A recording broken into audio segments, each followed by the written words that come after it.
ni ya Mheshimiwa Ruto, na yeye ndiye alilaunch kila kitu akiwa debut. Aweze kuangalia pale nyuma, aone zile ahadi ambazo alitoa ziwekwe kwa this financial year, watu wote waweze kukamilika na kitu kiweze kuisha. IDPs wamekuwa na shida nyingi sana tangu wakati ule walifurushwa na wakaja mahali hapa Nakuru. Wengi tumekuwa integrated IDPs pamoja na wale ambao walifurushwa, walifungiwa makambi na hawakuwa wamekompensetiwa vilivyo na serikali. Tunaelewa kwamba serikali wakati ule ilikuwa imetenga pesa na ikanunua mashamba ambayo ilikuwa ipewe IDPs wakuwe resettled. Mengi ya mashamba hayo bado haijapewa watu. Ni kwa nini mashamba hayo haijapewa watu? Zile pesa ambazo tulikuwa tumeweka mkataba na serikali tulipwe 1,200.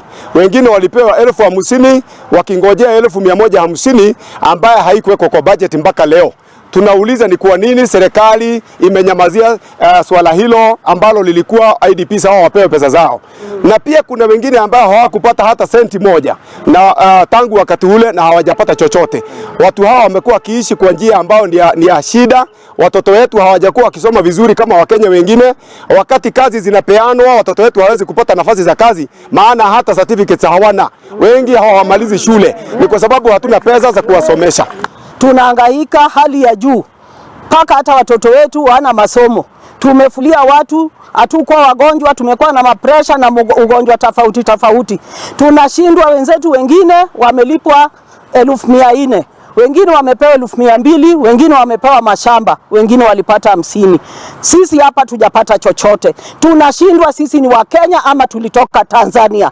Tunaomba serikali watueleze. Juu kila mara malisti kikuja jina yetu haitoki. Tunataka tujue kama sisi ni wa Tanzania ama wa Uganda, turudi huko. Miaka mingi imepita, watu wamekufa wakifuata hizi pesa. Wengine walifurushwa huko pande za forest, hawana mashamba, watu wamekomboa manyumba, watu wamerarukiwa na manguo, watu wako na shida. Rais, ninajua venye tunakufuata. Sisi tunakufuataka kwa mitandao, hata ukiona sisi ni wamama. Na tunajua wewe ni mchapakazi. Wewe ni kijana mchupafu.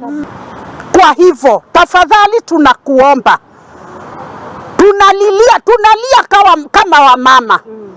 Tunaomba watoto wetu wapate mchanga mahali wataita kwao. Wapate nyumba hata kama ni ya nyasi mahali wataita kwao. Na ripoti hiyo igituhe mweke twiko tugiikiria oro hanini na ikuririkania githii na mbere na gutihokera wiroreri waku.